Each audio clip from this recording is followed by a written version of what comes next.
today I've got an awesome guest. I reached out to one of my favorite comics, Alonzo Bodden, just to get his thoughts on what's happening with coronavirus, how it's going to affect the comedy business. I love comedy, so, I'm concerned about the things that are important to me.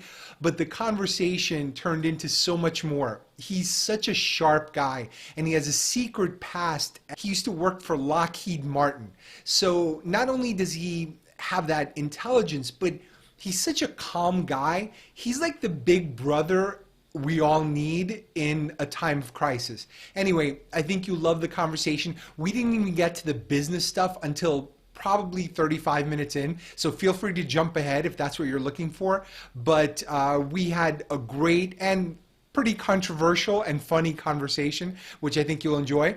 Also, if you want a little bit more of Alonzo, I think there's a 10 or 15 minute clip for subscribers only, and it's only $5 a month, so support the show and get the extra episode on Patreon.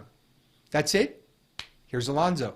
So how's this thing treating you? It is, I have to say, I'm relatively lucky in the sense that, I'm home, I'm healthy, the rent's paid, I got food, I got toilet paper. The toilet paper thing. Who knew? Yeah.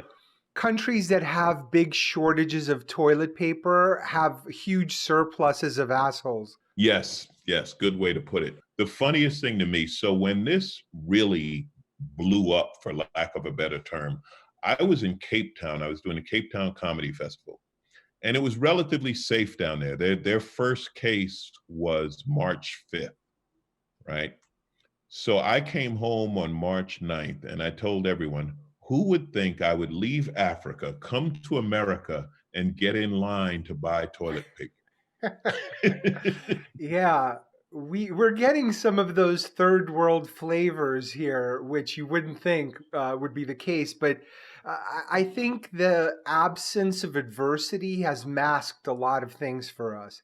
And then when something like this happens, it exposes a lot of flaws in the system. And some might even argue that the Trump presidency did the same thing, where, if you've got a fairly reasonable, middle of the road type of person, they work within the lines. But once you have someone or something that operates outside the lines, then everyone gets thrown into turmoil. Well, obviously, I mean, he's so far in over his head that I've said this before, if it wasn't real, it would be comical.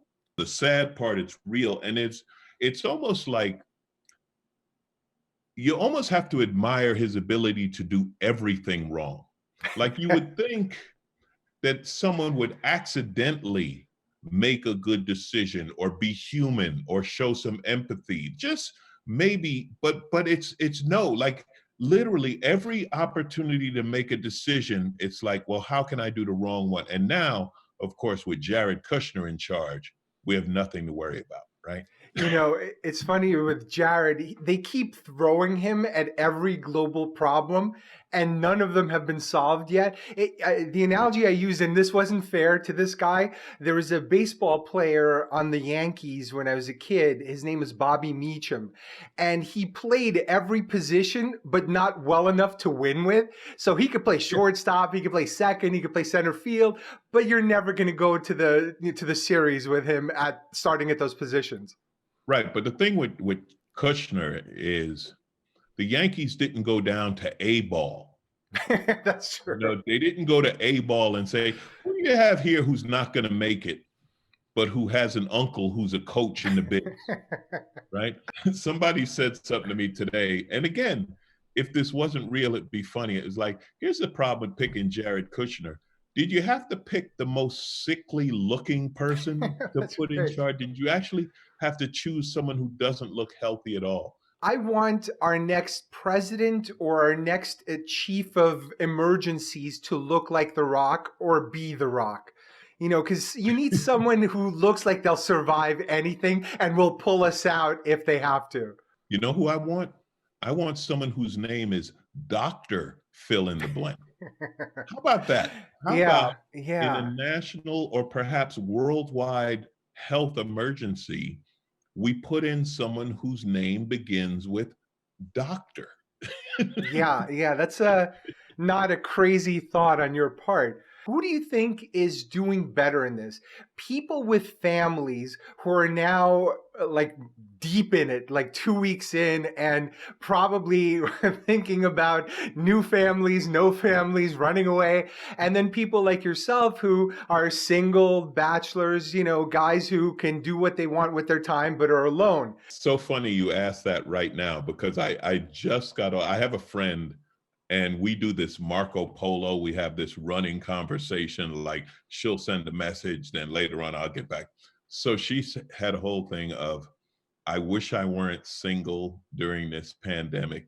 And I told her, I think this is a grass is always greener situation. So the people who are in a relationship, married, whatever, who are getting tired of each other, I'm sure you've seen the meme where the wife is looking at the husband like, if you breathe like that one more time, right? So there's that. And then the other side of it is single people saying, I wish I had some family to talk to. Or her things like, I wish I had a partner so I could have sex every day. I don't think couples are having sex every day No, during I, the pandemic. as someone who's in a couple, no, I especially think with that, all the kids around and everything. yeah, that ship sailed, first week. So, that's what I think though. I think it's the grass is always greener. I'm doing okay. I'm seeing somebody, we get together. I don't know what the rules are on that, but we get together a couple of times a week and we hang out, we do movies and food and whatever else. And it seems to be okay. This ain't a time for Tinder. Tinder can turn this thing into an STD very Yeah. easily. Yeah. So I don't think it's a time for, to be out looking. I don't think you're picking up anybody in the social distancing line at Target. Hey baby, No. what are you doing later tonight? I'm breathing healthy. Not coughing. Yeah. So this is all new. Every aspect of this is new and we don't know. And you said something that is really a thing with us in the United States, right? We're not used to inconvenience, and it's difficult for people. Where are you based? Where are you at? I'm in New York City, the epicenter of Oh this thing. man, it's so just the idea of social distancing is so difficult for people now. In New York, it's really hard. I was listening to Rogan and Joey D on Rogan's podcast. And Joey brought up something and I grew up in New York. I grew up in Queens, but it was something I hadn't thought of. He said, man, he was in New York a couple of months ago and he just had the thought, if Godzilla came out of the East River, everyone's going to die because we're all right on top of each other.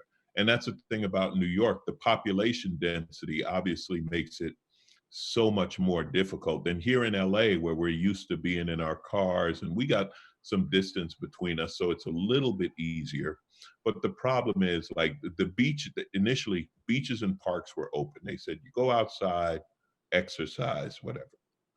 We've been having crappy weather. Today's another day. It's gray outside. It's 60 degrees. It's 15 degrees below normal, right? Mm. We had a warm, sunny Saturday. The beaches were packed. I mean, packed. And they were like, all right, shut down the beaches. They fenced off the parking lots, this and that. And a friend was like, oh, it's a police state. And I was like, no, we can't give you anything nice. See, we Yeah. gave you something nice to play with and you lost your fucking minds. And, so the social distancing and the common sense part is inconvenient.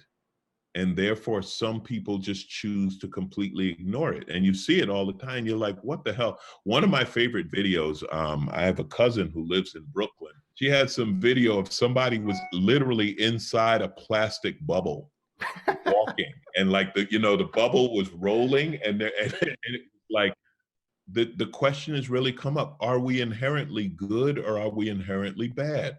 Because you see stories of people being generous and helpful, and then you see people licking fruit in the grocery store, Or or toilet bowls.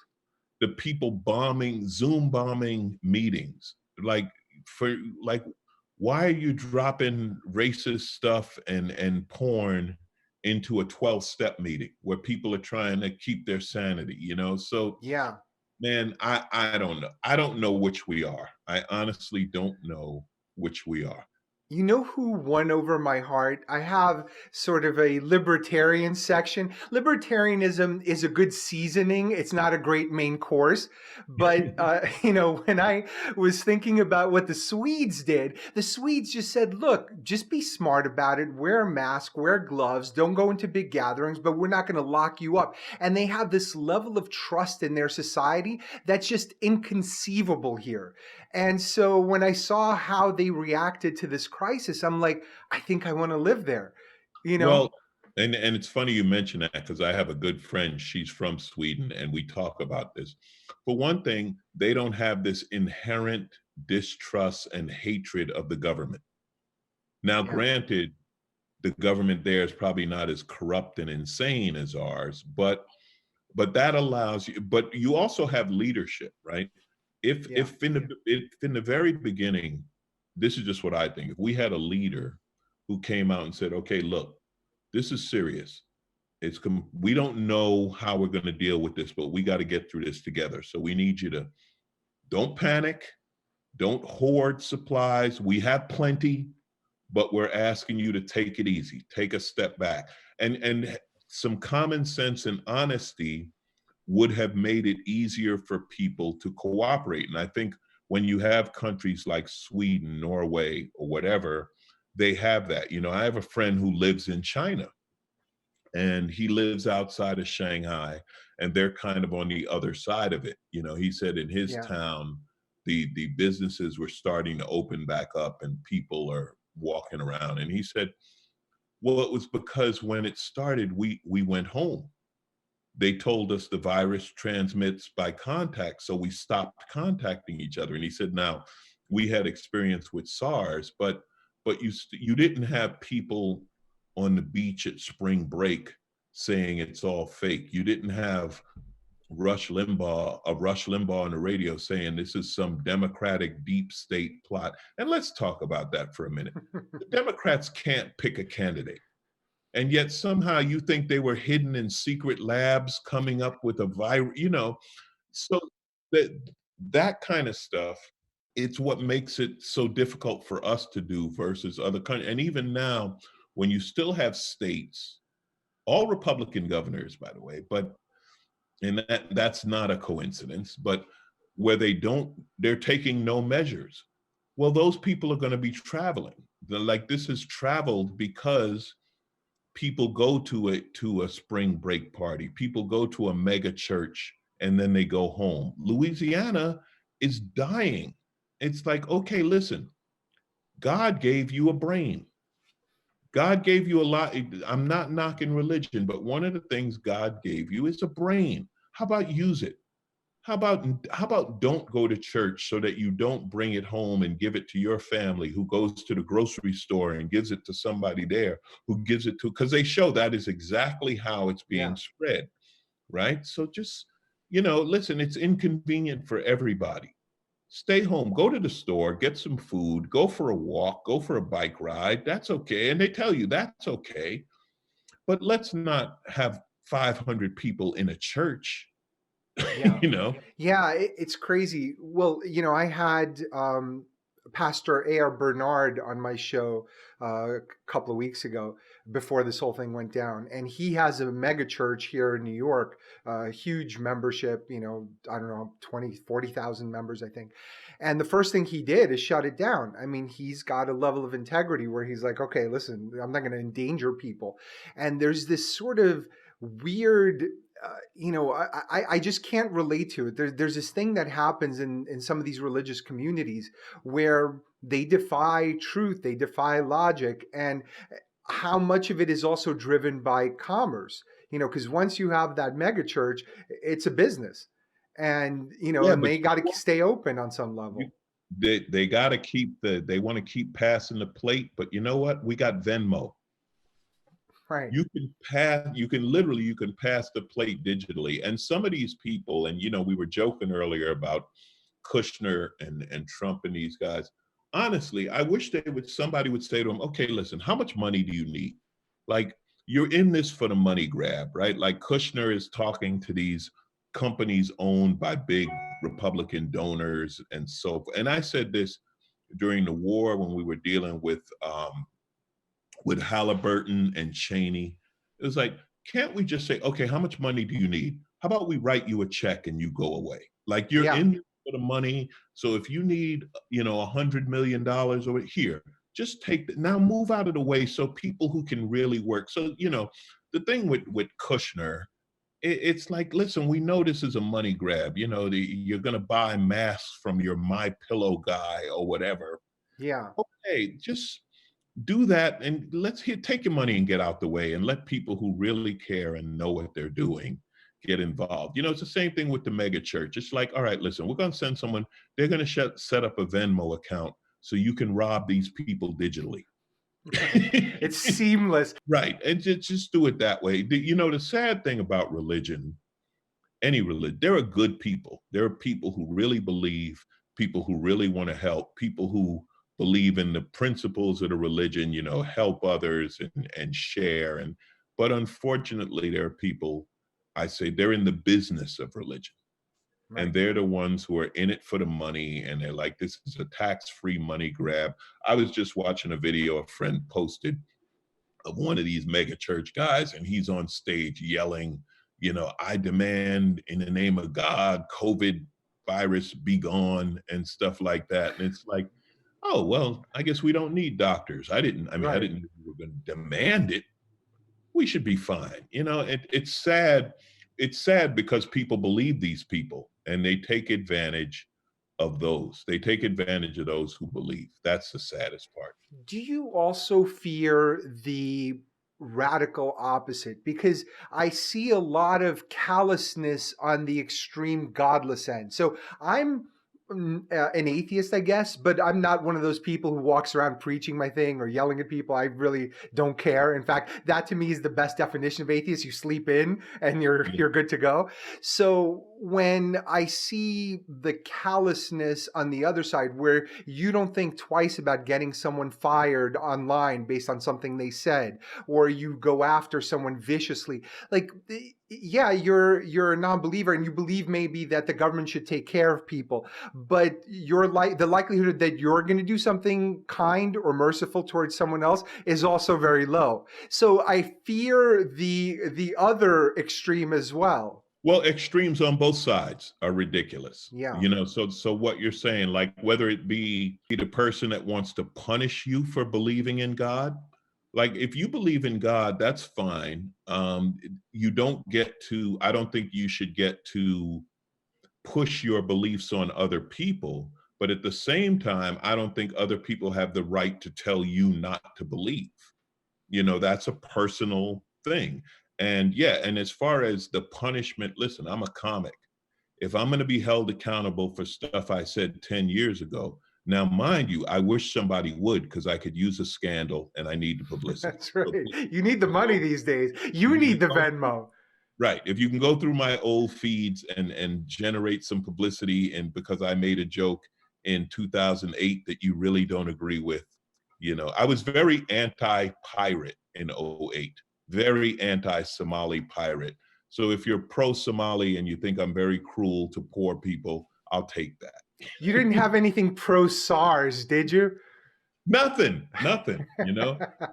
So yeah, you're right. I mean, again, the extremes on both sides make the most noise.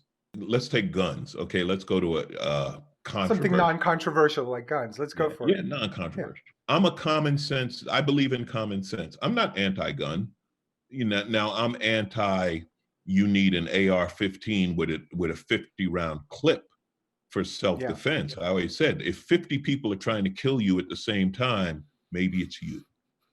Perhaps you need to look at something in your personality and say, why do 50 people want to kill me? But I know gun guys. I'm a motorcycle and car guy. I love the mechanical aspect of it and blah, blah. And I know gun people who are the same way. They just like them. Or you like shooting targets or hunting or whatever. Listen, Joe Rogan's a buddy of mine. And I told Joe, if it comes down to it, I'm coming to your bunker because you know how to kill animals. Like, Yeah, that guy can survive.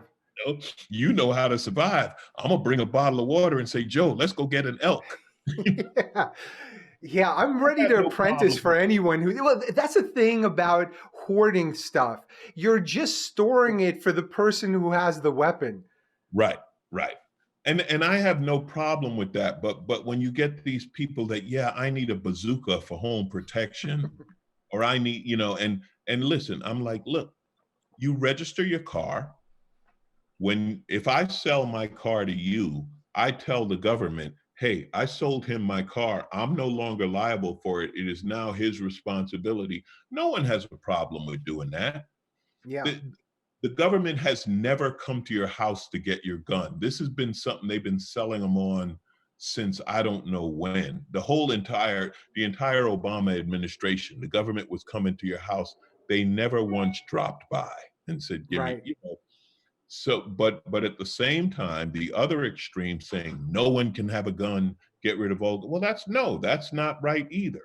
Common sense is somewhere in the middle, and I And would most of love it. us are there. Most of us are Yeah, there. I think the narratives on the other side are very convenient for economic interests.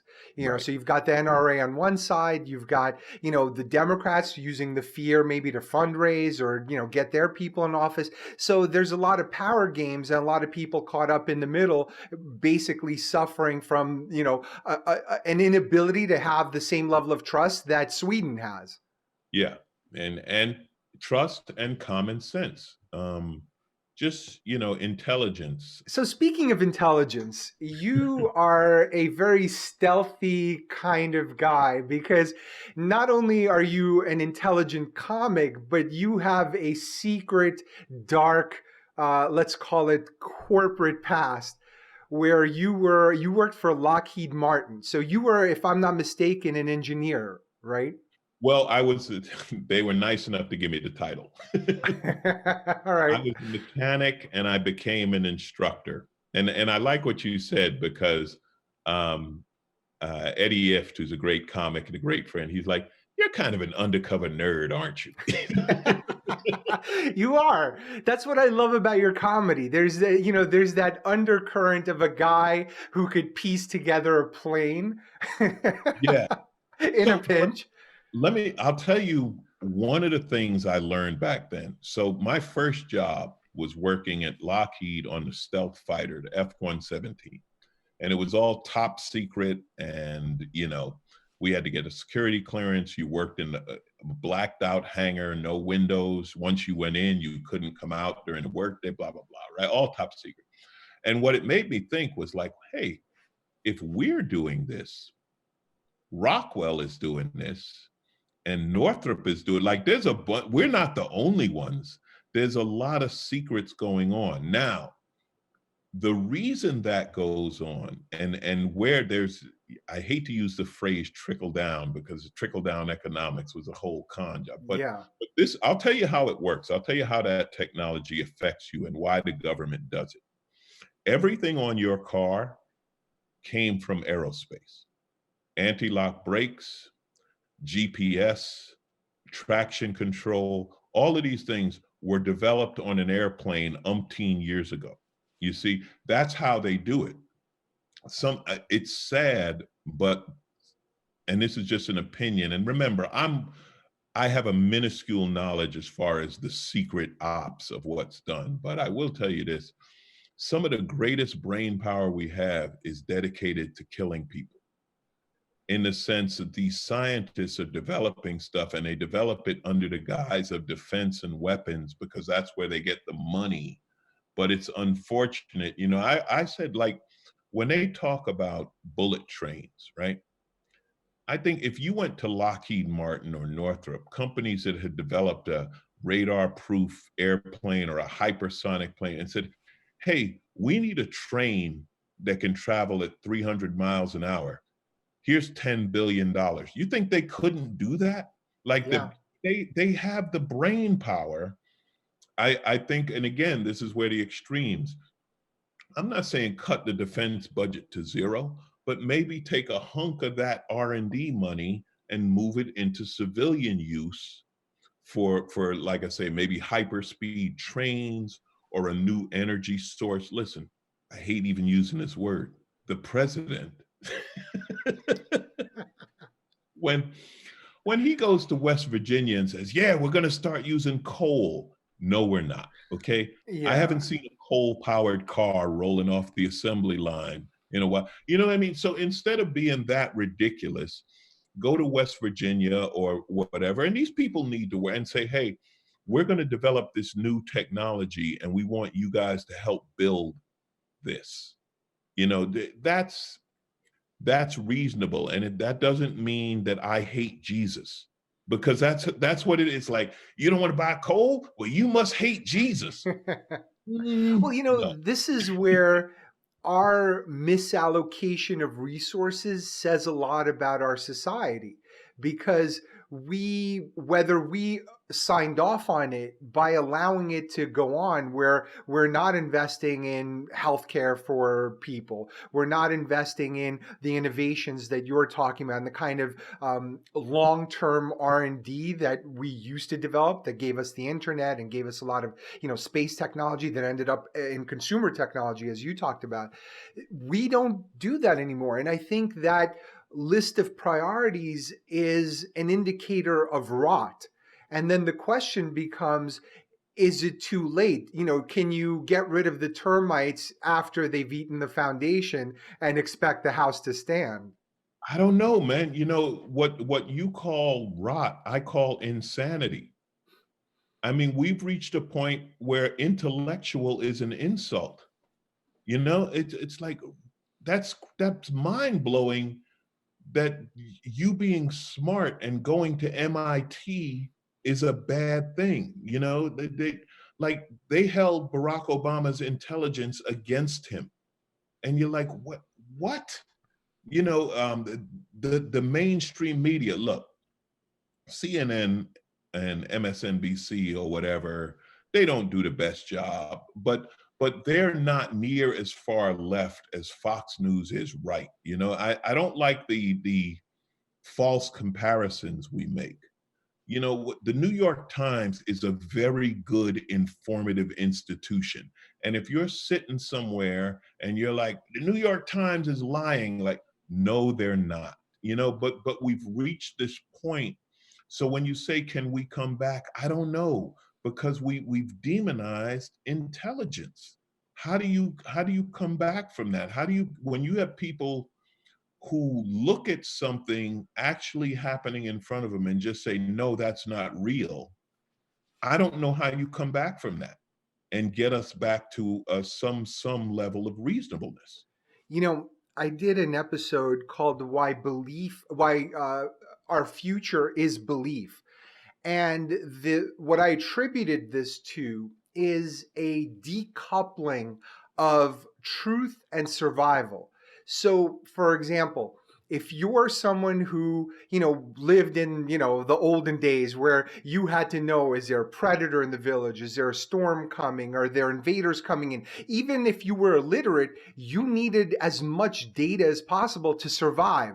But now, if we've cushioned the world and you can get your Uber to drive you to the airport, you can get your delivery from Seamless, you can get all of these services, what you believe becomes irrelevant to your survival. So we've actually liberated people by decoupling those things to believe in almost anything. So I think this path is unstoppable, because once you outsource, once you automate, you create a world that's unhinged from truth, because most people can just get what they need, and no one at your job, at your warehouse job, is going to ask you, well, what do you think about the evolution, or what do you think about Yeah, some other thing that's really important. It's your survival doesn't depend on it anymore. that's It's the same thing with languages. So that's a good analogy, because with languages, look, if we needed to know a second language as Americans, if we weren't, sort of independent and just had two borders,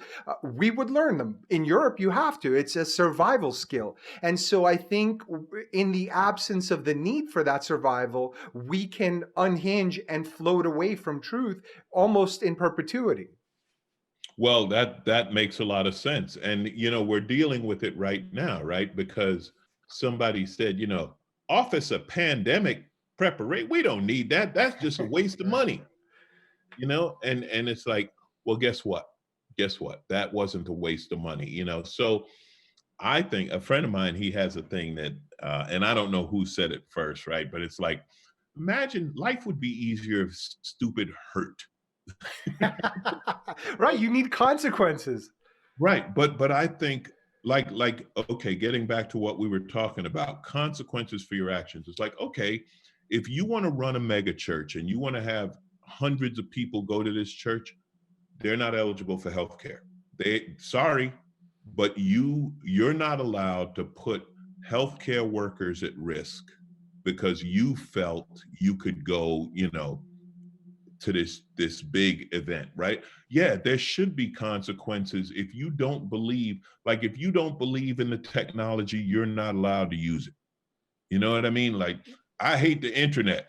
Okay, you can't order food, you can't watch video. No, you're not allowed to use, you know what I mean? So That's interesting, but let me take it to a different place and see if you still agree. So let's say we had a universal healthcare program.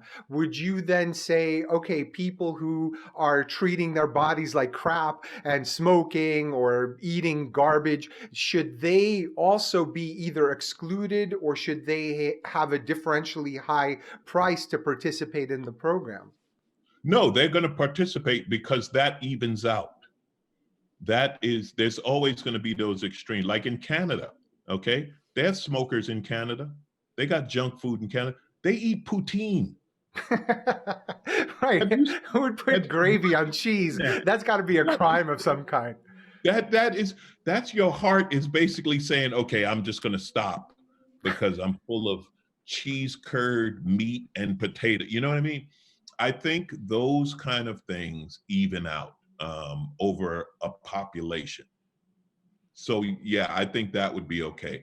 The But in your prop stupidity example, now that would be, but again, this is an extreme, right? This is in a certain situation. We're in a pandemic situation where they said this is a disease that is transferred by contact, and you're intentionally going for contact. That's different, I think, because it's extreme. You know what I mean? yeah, It's like that would be like, okay, I don't smoke cigarettes. I'm going to go into a smoky room and just live in there and breathe tobacco smoke 24/7. You know what I mean? I think there's a difference. Also, the problem with universal health care and the problem I've seen is the administration of it. You know, the problem is, like I tell people, I don't mind paying taxes. Okay, that's to the greater good. Now I'm a single guy with no kids, right? So I could bitch about taxes, like, hey, I don't have a kid in school. Why am I paying for public schools?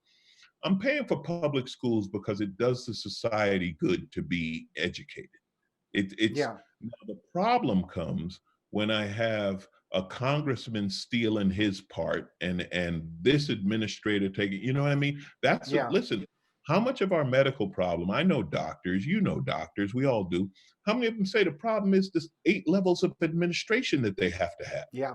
There's a How chart out there that would drive you nuts. It shows the growth in the amount of administrative workers over time and then medical workers. So the medical one is fairly flat and the other one it looks, like a crazy growth chart. right. Insane. So it's how much money do we waste? I mean, when there's college courses in medical billing, when you have to go to school just to bill people, there's something wrong with the system, and that is to me, that's the problem. But yeah, so in your example, if there were a universal healthcare, no, there's always going to be extremes. There's going to be some people. Listen, I have a friend who's a doctor. One of his things, he's an orthopedic surgeon. He puts the jackass guys back together. That's a full-time job. He must be on call. but think about that. These guys voluntarily crash, jump off of things, this or that. Yeah, there's always going to be that extreme. And then you have situations like, again, comparing it to Canada because it's our closest thing, where if you pay for certain medical procedures, elective procedures, or if you want to go to the front of the line or whatever, there's private places where you can pay to get your services. It's not, so that's okay. That's would be part of it. We need something better than the system we have now. The system Yeah, we have. I actually did a series on this. I did a 6-part series on how to do universal care without Medicare for all. And it is possible. We do have the ability. I think the problem I have with the Medicare for all conversation is it doesn't take into account a lot of the innovations we have and that will need to drive the costs down to make universal care possible and deliver it at a price that the country can swallow. Yeah, and the other thing again, and I don't know, honestly, I don't know how to do this. The communication of common sense, the removing that thought that they're out to get you, right? So when someone talks about universal health care, they're not a socialist out to destroy your government. Like they're just, this is another system that could work, Um, when we talk about abortion, because again, I like the non-controversial topics, right? Yeah, we're keeping consistent. Nobody's trying to kill babies, and my personal view on the abortion thing is like, okay, leave it up to women. You know why? Because they have babies and they know what it's like to have a life growing inside of them, and I don't think it's a lightweight decision or that they're just doing it for fun. Like, yeah, I just like to go bang guys and have abortions every 2 weeks. That's not it. They try to tell you that's it, but that's not it.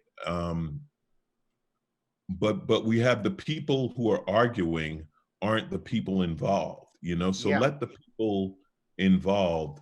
So when we talk about a medical situation, how about talking to some doctors? How about talking to people who work in medical offices and having them say, well, these are the problems we run into. Again, I have a friend who's a doctor, and I told him, listen, I fully understand it and that you have to do it. But I don't like when I walk into a doctor's office, the first thing they ask for, your insurance card, before they ask how you're doing, what's wrong with you, what you let me have your insurance card. Yeah. And that's a broken system. It is.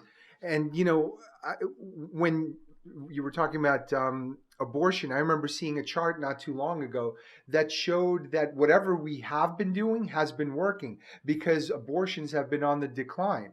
So I don't think it's so much the issue itself as much as it is the political wedge that it represents. Because I think now it's just a very powerful fundraising wedge on the right, because they've got their donors that they want to support, but they want to use, this issue to get you to vote for them, even though the real benefactors are the corporations that are donating. Right. And this is where information comes in, and the other thing is you can't be anti-sex education and anti-abortion. Right. That Or just doesn't. taking care of the kids after they're Oh, born. let's not even let's not even Yeah. go down that road. In the Black community, and I had this come up. I was doing a show, and this guy tried the old, well, abortion is genocide against Black people because Black people are having abortions. They're killing all the Black babies. I'm like, really? Because you also told me that Black lives don't matter. So which is it? Yeah. Which is Yeah. it? There's a lot of You told consistency gaps, to yeah, say the least. like when that kid that wasn't aborted is 17 and he's wearing a black hoodie, now he's a thug and it's okay to shoot him. Well, his life mattered before, and again, we can go around and around with these arguments. I wish I knew. I wish I knew. The only thing that gives me hope, and believe me, I am not an optimist, but my biggest hope for this country is in the long run, we tend to get it right. And what I mean by that, like ending slavery, right? It was like it was going to be the end of the world, blah, blah, blah. No, it wasn't. Allowing women to vote was going to end the world. No, it didn't. Segregation, desegregation, the military started, and the military is great about this. When they desegregated the military, well, that was going to be the end. And what did they get? They got a lot of Black and Latino incredible people in the military who were suddenly given a chance to show what they could do. The civil rights movement and so on. So I think when you give us the long view, we get it right. But in the short view, there's always so much fear of change and so on. And a lot of people say right now this resurgence in racism, et cetera, is, you'll have to forgive this because you're one of them. It's the white male being afraid because this is his last hurrah, right? Because now people of color, what is it, in 50 years, the United States is going to be majority people of color. Majority minority, right? Right. Well, it's not going to, what do you think? Suddenly they're going to, I don't know. What do you think they're going to do? Burn all the houses down or Well, just, I want a special dispensation because I'm an immigrant from the Soviet Union. So I never identify with white. You call me white. I'm like, listen, I shopped on a pile. I used to shop on Church Avenue in Brooklyn in an all black neighborhood. And I bought all my sneakers tied together off a pile, and my underwear was all irregular. My t-shirts sometimes didn't have a sleeve in the right place. yeah. It had like extra stitches here. So I would have to walk around like this. So I'm like, wait a minute. So I get hit with the white stick and I don't get any of the benefits. I'm pissed. But at the end of the day, you just find out people are people. Right. That's the problem. I've been to Israel a couple of times. Okay. And I went to Israel back in, like, I don't know, it was like 99 or 2000. This for work or recreationally? Work. I used Okay. USO doing military shows. That's taking me around the world. So we were there, we're doing shows at the Israeli embassy. And this is when the West Bank was open. And they would take us to the West Bank because Bethlehem is in Palestinian territory, right? So you get off the tour bus and they had a Palestinian tour guide and he would show you around, and they were very respectful. They were like, if you believe, this is where we believe Jesus was born and so on. And then they take you down that street. I've been on that tour, by the way. And all of that. So you know what I'm talking about, Yeah. right? Then you go to the Israeli side, you go to the Western Wall, and now the Palestinian guy has to stay on the bus, and the Israeli tour guy takes you around, and they take you to the souvenir shops. And I was like, you guys don't hate each other. You just take turns ripping off American tourists. That's right. That is the bond that holds them together and makes them enemies. Because at the end of the day, and I've been lucky enough to travel around the world, and I've said this, if I knew how to say my boss is an asshole in 6 languages, I'd be welcome in 6 different countries. Because people, they work, they want to take care of their family, they want to educate their kids, give them a good life, maybe drive a nice car, go on vacation, buy nice clothes. People are people. Once you eliminate all of that, and that hatred comes from the extremes, it's amazing. And what you said in the beginning about the United States being isolated, it's such a shame we are, because you find out people are people, and that crosses racial lines and ethnic lines and whatever else. All these people, they sit around hating Latino immigrants, and then they tell you how sexy J-Lo is. And it's like, hey, where they have a bunch more like her? Yeah. or whatever it might be, I hate Latinos. No one in the KKK is kicking Halle Berry out of bed. That's just the bottom line. Yeah, exactly. Listen, there's no white woman is looking at Idris Elba and saying, yeah, we don't need any more like him. Yeah, no, not for me. Yeah, it's funny. Well, there's a couple of things I wanted to talk to you about before this ran out of time. The first is the business of comedy. And this is something that, I see all these comics who are very successful and they're going to be fine. A guy like yourself who's probably, done well for a number of years. I'm sure you're a smart guy, you're saving, you're going to be okay. What do you imagine is going to happen over the next, I don't know, year, 2 years, 3 years? Do you see people coming back into the clubs? And what do you Yes. see the impact being on the people you know? I love that you asked that, because there's this thing that I see floating up every now and then that comedy's over, comedy's done. The reason comedy's not done is because we tell the truth. We're the truth tellers. We've always existed. I'm wearing a shirt. I can't show you. I have a big tattoo of the court jester because the jester was the only guy who could speak truth to power. He could make fun of the king, right? Unless he They'll screwed always, up and then, yeah, but I like that. If it yeah, wasn't funny, off with your head. consequences. Well, that'll keep you on your game, you know? Um, Comics are taking care of their own. There was a comic relief thing Saturday that they raised hundreds of the biggest names in comedy did in 8 hours of basically a telethon kind of live stream performances and stuff like that, and raised hundreds of thousands of dollars to help the comics who are at the bottom, who are starving right now, who make, you know, $50 a show and can't do anything right now. So we're taking care of our own. We're doing our best to help with that. But comedy is a business. It will survive. There will be some changes. There'll be some comedy clubs that shut down, just like there's going to be restaurants that shut down and bars that shut down. And there'll be a dip, and hopefully it'll come back up. I'm in the middle. You know, I'm not the starving comic, and I'm not the multimillionaire. I'm fortunate. You're a I, successful touring yeah, comic. You've I got had a few bucks. specials. You're I on got a TV. few You've bucks in the done a bank, lot of so stuff. I'm okay for now. You know, which is all good. But comedy as an art form, yeah, it'll survive because they're always going to need us to tell the truth. Since you did some TV shows, I think you've hosted some game Yeah. shows. Do you see the mix of what you do changing? Are you thinking that for the next year or 2 years, you might have to do more corporate work or TV until this thing Listen, comes back? I would love to do more. We all want to do more TV work because that's, you know, it's money, big money Yeah. and recognition. Um, I think for me personally, I'm looking at some more writing. I'm gonna have to work on that, try to develop some work there.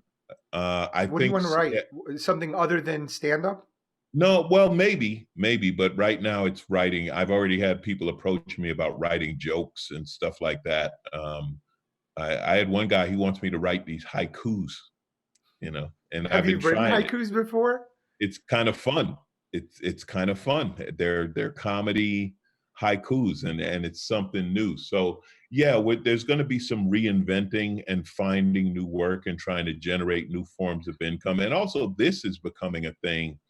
The podcast and the live streaming is becoming more popular. Obviously, you got the mega stars in podcasting like Rogan and Adam Carolla and Kreischer and whoever Yeah. else, the really big ones. But So are you going to put more time and energy into that until further notice?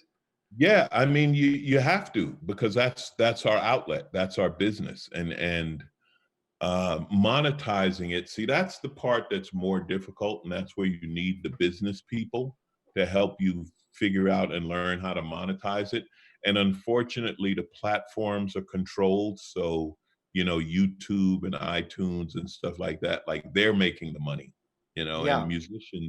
musicians will talk about this all the time. The record company always made more money than the artist, which is Yeah. unfortunate. So they're doing that now, and so that's going to be difficult. I don't know how that's going to shake out. I don't know.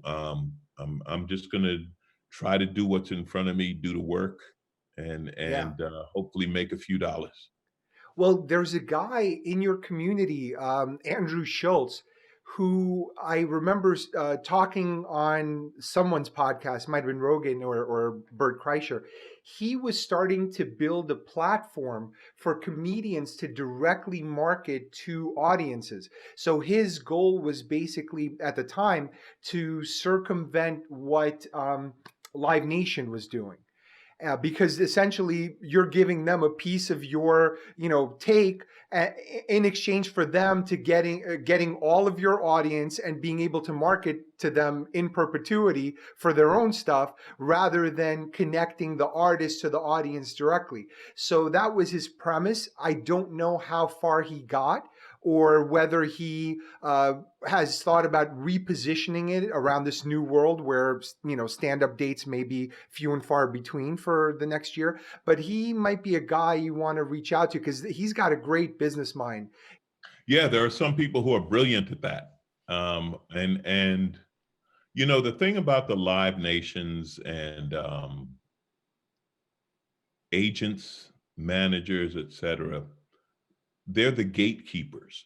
See, that's the thing. Like the thing is, you could have a great idea, but you can't talk to NBC. You have to have somebody from, the agency contact their development people, and they've developed this, right? And it's kind of how it works. So on the club level, yeah, we can deal with and you can get a venue and do your own show, but then as it gets bigger, they control the venues and they control Right. there was a time when you could submit directly to iTunes and you could just take your CD and go sell it on iTunes. And then somehow Apple was like, nah, we're not going to do that anymore. Now you got to go through through There's the a bunch of channel. third parties. It has to go through a record company and come to us or whatever, and let's be honest, when it's all said and done, Disney's going to own the entire world, right? So, you want to get in now. Are you optimistic? I know you said you're not an optimist, but as you look forward, both in terms of life and professionally, are there still goals that are driving you? You mentioned writing. Are there things that, do you feel like there's unfinished business? Because I find that people who have very active minds always feel that way, always feel like there's that Yeah. next milestone. I personally, yeah, I still have stuff I want to do. I have an idea for a talk show that I'm pitching and working on now. I think I got one more good run in me. That's the way I feel about it, and I'm gonna find what that is. People have talked to me about writing a book. I haven't even. There was one time where I started working with a ghostwriter, and we did a proposal and all of that, and it didn't sell, and they kind of went away. But I still think that is something I have in me, and I'm gonna have to figure out how to do that. And this might be that time. This might be the Yeah. time. I'm a published author, and I could tell you it is a lot of work, and people consume information so differently now that writing, unless you know that there's a built-in audience that it's going to, buy it up, Mhm. you're really not. It's not the best vessel for your ideas, just the way people are Right. these days. Yeah, a friend of mine who's done what he said. Yeah, it's one more thing to sell after shows. Right, right. It's a, like I used to call it because I used to do like, speaking gigs and, give out the book or they would buy the books. And I just called it a heavy business card. When lightning strikes and those kind of things, right? Like, because I always say that we're in the lottery business, and you just never know. And that is the truth. Billy Gardell, you know who Billy is? No. Billy Billy plays Mike on that show, Mike and Molly. Okay. Right before that show, Billy was going to leave and go be a morning DJ, in his hometown. And then he Wow. got that show. And he listen, I love that guy. He's a friend. He's a fantastic talent. And it's been a great thing for him. But the point being that he had the talent and he was funny and everything else. And he got that shot and it turned into what it turned into.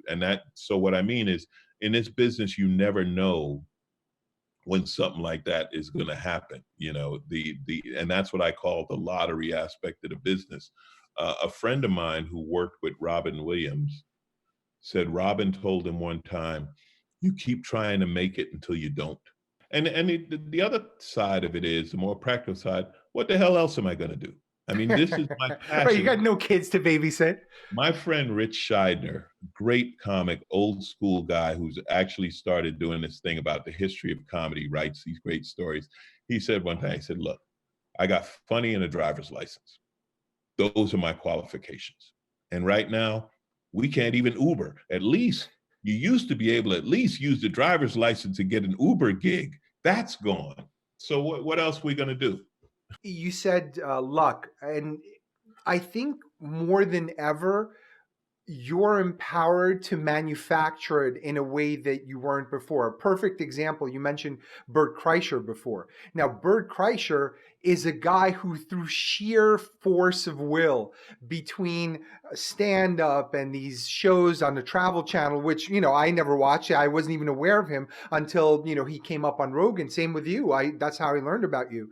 And, just the podcast and just kind of just pushing all of these projects, at some point you can become undeniable. And the beauty about the comedy industry is you don't have to be beautiful, you don't have to be young, you No, know you just keep grinding. You yeah, keep grinding, and you hope something catches on. And Bert's a great example. Like you say, Bert was pushing, and then the wall cracked open, and he found that audience, and his audience found him. And that's great. I've known Bert, forever, and we used to both work on the Travel Channel. He kept doing shows. I left. The show I did was a flop, and that was that. But it is what it is. Yeah, that's true. I mean, you have to keep working. You just keep working because you don't necessarily know. And now there are plenty of things. There's YouTube, and there's Twitter, and there's whatever. There's somebody's making a fortune off TikTok right now. I don't know who. yeah. Somebody is. Someone cuter than me, I would imagine, Right. and It's younger. yeah, but even that, Lewis Black, okay. Lewis Black was touring, he was in the clubs, this and that, and they basically told him, Lou, you don't have the look for television, right? And then Jon Stewart put him on the Daily Show. And and not only did he become a hit, he became a hit with college kids. He became a hit with these young people because he was as mad as they were. Yeah, yeah, So you're right. You don't know, and that's why I just keep working, because who knows? Who knows? I mean, I've like I say, I've done okay, but I don't have as much money. You know those things on the internet where you could look up someone's net yeah. The worth. net worth sites. I don't have that much money. Then but hopefully I will. Like if I could actually make that my real net worth, I'd be doing okay. Like, are they So counting you selling all of your cars, like, piece by piece? I I don't know how they come up with those numbers. Those numbers are crazy. So yeah, I don't know what it is. I honestly have no idea how that. I'm just happy to be in that conversation. You know. I became aware of you first on Rogan, and then I remembered. Oh wait, he won the last comic standing. I think, was that the last season? Or was one of the later seasons? No, it was the early season. Early. I won Oh, season 3. what year So was that? that was '05. Oh, five. That So early. what happened, me and John Heffron, who also won, we've been buddies forever. We talk about it. We walked away from Last Comic with thousands of MySpace friends. Those will not pay the bills at this We point. did it, but that's when we did it. Yeah. We did it before social media, but like social media was just starting to trickle. So we had MySpace. We had an online forum for the show. And Hef had a great line. He said, "You know how much you got to hate somebody to go to a forum, create a ID, Profile. create a password, log on, and then tell them how much you hate them." See now, now you can hate somebody instantly. But back then, our trolls had heart. All right, Right. They worked for it. They worked to hate you. but that was a difference. And again, things like that happen, with time. Patton Oswalt talked about it. He did a talk at Just for Laughs in Montreal. And he said, the comedy thing changed because back in the 80s, in the days of Seinfeld and Damon Wayans and all of those great 80s comics, you wanted to get on Johnny. If you got on the Tonight Show and Johnny invited you over to the couch, you're done. You're set. You got it. You know, you made it because Harvey there were, Weinstein, same thing. If you made it to the couch, you made it. unfortunately. One guy said, "Well, the one thing about Weinstein, he kept his word. If you blew him, he did put you in the movie."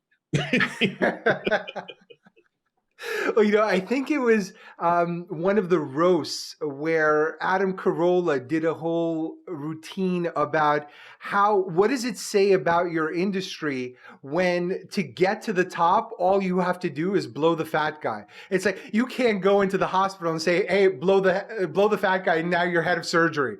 Like you can't do that in although, aviation. although you actually can, because you can become the head of the administrative side. Oh, you can't do the medical side, but you can get to the head of the administrative side. Unfortunately, fortunately or unfortunately, blowing the fat guy tends to work. Uh, You just reminded me. I used to work at and there was this one person who mysteriously got promoted. What would normally take 8 years to do, she did in 3. And everyone's like, well, how's she getting promoted? And then we found out. And by the way, she was not alone. This was, oh shit, I yeah. should probably cut this out at some point. Getting back to what I was saying about Carson, so the business model changed, right? Because Carson, that was a time there were only 3 networks. People can't even imagine that now when everyone in America watched the same TV shows. So if you were on Johnny Carson and you were funny, what, 20 or 30 million people saw you for 5 minutes. So everyone knew who you were. They talked about it the next day. Hey, did you hear this guy Seinfeld? He told this joke, blah, blah, blah. Well, that changed, right? And now it's become a social media thing. So you wanted that viral video to get you, 1 million likes. And then the network's like, whoa, he got 1 million likes. Dane Cook's a friend of mine. And when Dane was the first social media comedy star. Yeah. And He could have told you how to monetize your MySpace people. well, I'm gonna tell you, this is the truth. Like I knew him then, right? And Dane put all this money into this interactive website. And this was at a time when we didn't know anything about websites. Like a website was where you went to look at porn. We didn't, nobody knew. And it would download line by line. It took a while. Again, Yeah. these kids don't know. We were devoted. We suffered. But he had this interactive website. He was big with colleges, so he was involved with Facebook and then the MySpace thing, and he would chat online with his fans and respond to them and stuff that people consider now, well, of course you do it. No, he was one of the first to figure that out, and it blew up and it developed. And then there was a big backlash. People were mad at him, like, that's not fame. You're not on television. It's like, yeah, but he's got 1 million fans. So And he had selling 1 million tickets. fans before he went on television because he figured that out. I'm sure way back when there was some recording artist who made a record and radio. What the hell is that? That's not live, right? Because music was all live back then. They were like, Yeah. nobody's gonna sit in their living room and listen to you. You know who else is like that? Tyler Perry. That Yeah, guy created a career from scratch, like yeah. all grassroots. And I think is it called the Chitlin Circuit or something, where he would Well, no, just I'll tour tell at you, those shows? the Chitlin Circuit is one. You know who the Chitlin Circuit, the kings of comedy, okay? Yeah, The Chitlin Circuit with these black comedy clubs, and it goes way back to the old days of speakeasies and stuff. These guys were touring those clubs and making big money, selling out, and Hollywood didn't pay any attention. Then they did this Kings of Comedy tour, and the tour made $50 million, and Hollywood was like, whoa. Tyler Perry, from what I understand, he started with churches, and that was the backbone of his early shows. He would do these plays, these with Medea. That was the character he developed, and people, like the churches, people watched him, and he got this word of mouth thing. And then when he did the movie, the Hollywood was like, who are you and what are you doing? And then the movie sold tickets and this and that. I just read the greatest story about Tyler Perry. He went to a restaurant, this was, I guess, in the past week, and he left a $21,000 tip. And there were Man. 42 employees, and they split it up, and it was a $500 bonus for each one of them. Now, what I love about that is, to Tyler Perry, $21,000, he doesn't even notice that. Right, it's a rounding error. Do you know how much that $500 meant to everyone at that restaurant? You know, and that's really cool. If we had more rich people like that, things be a little easier. You know, It would. if we had multi-billionaires who could figure out how to let go of $1 billion and still get by, Jeff Bezos, you could drop $1 billion. You'd be all right. Alonzo, I think you will be that billionaire because I will be checking celebrity net worth and refreshing frequently. Man, when the two match, I ain't got nothing to worry about. Oh man, this was great. I really appreciate you taking the time. I had such a great time. This was fantastic. Thank you. Hit me up anytime. And we could talk about, we talk about the real stuff and we talk about the comedy stuff. To your listeners, your watchers, people, keep your sense of humor. I mean, this is a time, you know, I get it. It's serious. It's real. If you don't keep your sense of humor, if you don't check out some of these memes and laugh, if you don't go and look at the dog memes, the dogs talking about their owners being home all day are some of the funniest things you'll see. Find that. Don't watch the news 24/7. That's the only advice I give people. This has been great. Keep up whatever format of comedy you can. I can't wait to check it out. And I would love to have you back on. Please, I'll do it anytime. And, you know, let your people know. Just look up Alonzo Bodden online, alonzobodden.com. And we will be touring again. Don't know when, but we'll be back out there. All right, that's it. Don't forget, there's a bonus episode with Alonzo for patrons only. It's only $5 a month. It's a great way to support the show. And don't forget to visit Alonzo's site, alonzobodden.com. Don't forget, like, subscribe, share, and I will see you next week on the McFuture.